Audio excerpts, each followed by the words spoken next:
Today I'm going to show you how you can make straight arm strength super simple with two movements. We're going to do the straight arm press handstand and the skin the cat variation.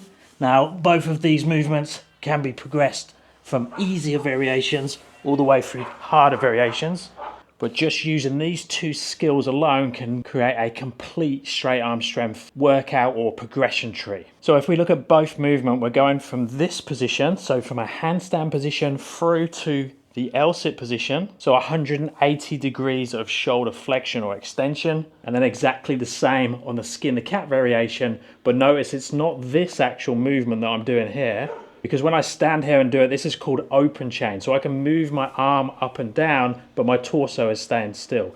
With these two calisthenics variations, and actually the majority of calisthenics training, the hands and the arms stay still and we actually move the torso, but we're still going through that 180 degrees. It's just what we call a closed chain movement. So the hands stay still and the torso moves. Now we can use the normal process when we look at calisthenics skills. So we have a start and a finish position, and then we have the transition. So for this one, our start and finish position is this, but we are going to a German hang. So the German hang is this part here. So this is the German hang. So you could say this is the end, and then this is the start. And then we just transition between those two things. So we need to be able to do a German hang and we need to be able to do a hang. And then with the press handstand, we have the bottom position. So it could be this position, or what I started with was with that straddle L-sit position. And then we have the top position, which is the handstand. So our static positions, L-sit or bottom position, and our freestanding handstand, or back to wall, chest to wall, wherever your handstand is at. And again, we'll just transition between those 2 points, the start and the finish. And then if we look at the progressions towards the movements, we can do the same thing to assist ourselves or make things easier. So we call it a straight arm movement, but this could be made easier by bending the arms. So if you can't lift up in this position, but you can bend your arms a bit like a start of a chin up, you might be able to then get through the bar.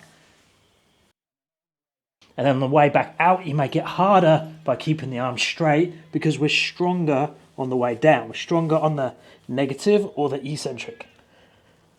This is also easier for most people if we use rings, but I'm showing the bar today just to show a different variation. Exactly the same with the press handstand. We can make it easier by bending the arms. So if I'm stuck in this position and I can't lift the feet up, if I come forwards as far as I can, as much weight in the hands, bend the arms, and now look, I can press, and then I'll do a eccentric with straight arms coming back down.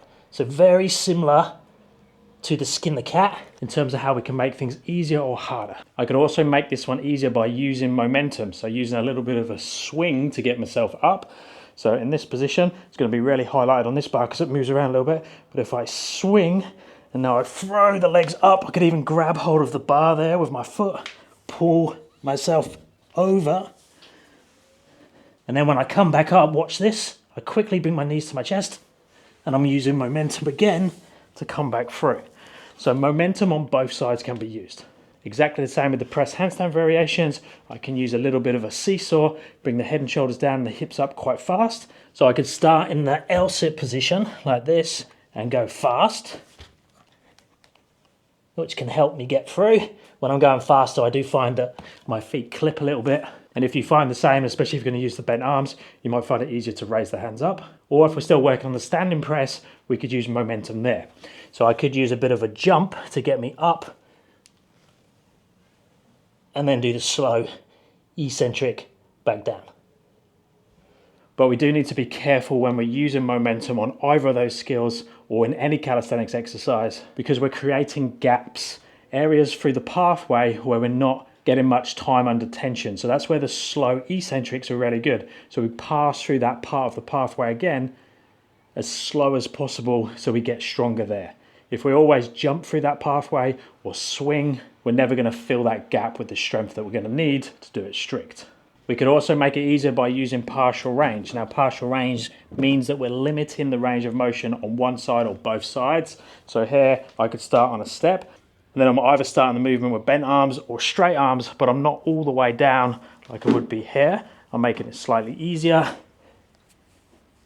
And we could do exactly the same on the back end. An easier way to do it would be to move the bar down if you have that option, or move the rings lower to the floor. But doing it like this, you just have to come down to a step or a target, and then I can even give myself a little bit of a push back off again to come back out. But same thing with the momentum, we are creating a gap, so we want to try and fill that gap with a different exercise. Partial range press handstand, exactly the same. We're only working a certain range of motion, and then we need to do something to fill that gap so we don't have a missing part all the time.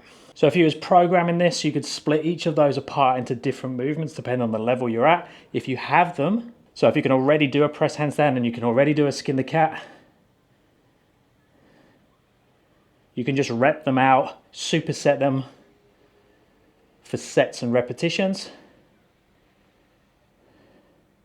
and even go to more advanced progressions like opening out the skin the cat to a 360 pull and going from a standard press handstand to a shoulder press or a pike press or something like that.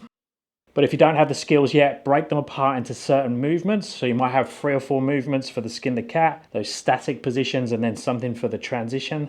And then you might have 2 or 3 movements for the press handstand as well. And then you just need to work out how they gel together in a program that fits your progressions. So hopefully that's opened your eyes up to some different ways to program your straight arm strength. You can do exactly the same for your bent arm strength. People get a bit more confused with the straight arm strength training. If you need more help with your training, check out my website and my app, www.paultwyman.com.au. Let me know if you have any questions or requests down in the comments, and I'll speak to you in the next one.